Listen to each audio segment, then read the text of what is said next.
In a previous video, we explored subsurface engraving with the ComMarker 5-watt Omni X using an STL file of an angel. Link is in the description if you haven't seen it yet.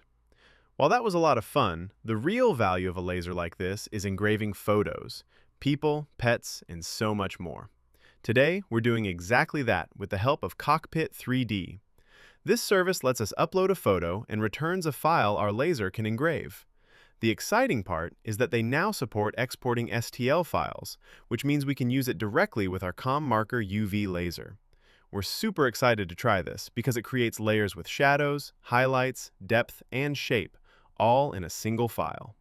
First things first, this video is not sponsored by ComMarker or Cockpit 3D.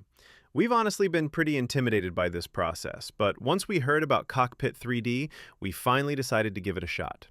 At first glance, it's very easy to use, and they've been developing their software for many years, so we signed up for the free trial and ran a few smaller test engravings.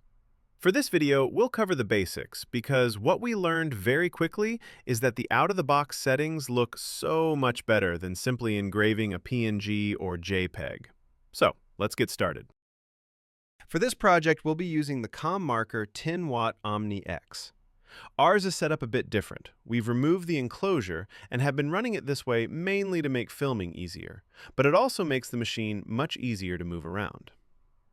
The 10-watt, or 12-watt, depending on which spec sheet you read, also lets us swap to the 250 by 250 millimeter lens. That gives us a much larger working area and allows us to engrave inside these massive 119 by 80 by 80 millimeter crystal blocks from ComMarker. Now that we have our crystal blocks centered, the first step in the Cockpit 3D workflow is heading over to FastPass 3D. From here, we can upload our photo, which gets converted into a 3D model that will then open in the Cockpit 3D software on Windows. All of the settings we're sharing are based on a tutorial video that Cockpit 3D has on their YouTube channel, and we'll have that linked in the description. One of the first things we noticed is just how clear the tutorial is. We were literally engraving our first test within minutes. We also really like that they include a direct link to the tutorial right on the dashboard, which makes getting started even easier. All right, let's start a new order. From this page, you can select the size of your product, which helps visualize what the final engraving will look like. For this one, we selected no shape and then uploaded our image. We're actually engraving a photo of our previous car just to see how this process works with a random photo. Then we check the terms box and click Submit. Back on the dashboard, we have a few options for enhancing the image, and Cinematic HD is recommended to be left on, so we did. To start the conversion, you simply click the button labeled Sync to AutoConvert 3D. And now we wait. In our first couple of tests, this can take anywhere from a few minutes to about 6 or 7. Not too long for the quality that you get out of this process. In the meantime, let's talk about the FastPass 3D credit system. Each time you press the Sync to AutoConvert 3D button, it uses 10 credits. You're not actually charged for the job until you approve the final conversion. In our experience, each approved conversion has used about 140 credits. At the time of editing, we don't yet have the full pricing model since we're on a free trial. We'll be reaching out to Cockpit 3D to get those details, and we'll update the video description once we have those numbers. It's honestly really impressive how great of a job this did. From a single 2D image, we now have a full 3D model of our car. How cool is that? Alright, so now we'll click Approve. This generates a download link, so let's grab that file and head over to the Cockpit 3D desktop software. Unfortunately for us Mac users, the software only runs on Windows. We use Parallels to run Windows, and that's been working really well for us. Once our model is open in the software, there are only a few steps we need to take. First, we open the settings and make sure they match the UV laser settings from the Cockpit 3D tutorial.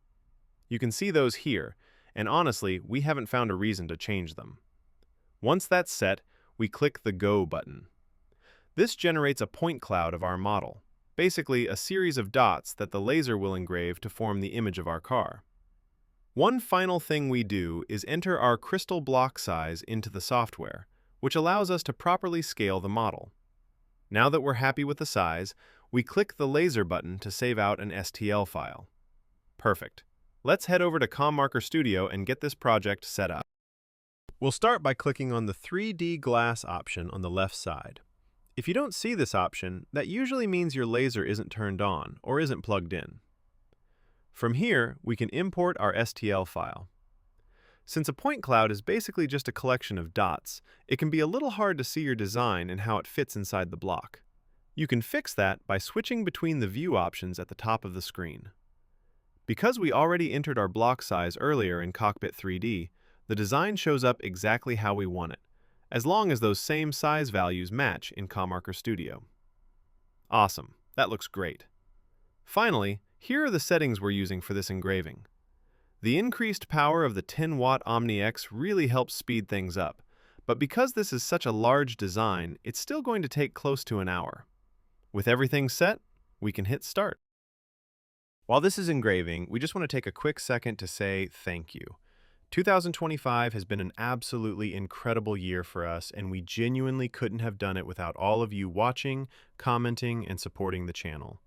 We're also really excited to share that we now have a YouTube membership option. Members get early access to videos, exclusive members-only content, and we'll also be sharing freebies like laser engraving files directly in our members-only community posts. This is brand new for us, and we'd love your input.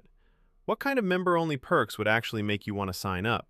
Let us know in the comments. We're genuinely curious.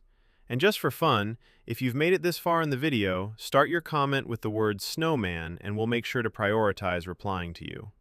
We're really looking forward to 2026 as well. We've got a lot of ideas and projects planned. But for now, let's get back to this engraving and see how it turns out. Now tell me that isn't the coolest thing you have seen all day. We are so blown away with how easy this process was, and also how great the ComMarker Omni X 10-watt handled such a large engraving. The detail is amazing. There is also a really cool effect when you rotate the block to the back. It's like an optical illusion because this end is concaved, and if you rotate it one way, it looks like the car is rotating the opposite way. We are extremely happy with how this turned out, and we are really looking forward to making more projects like this. That brings us to the end of our video. Thank you so much for watching, and as always, stay creative.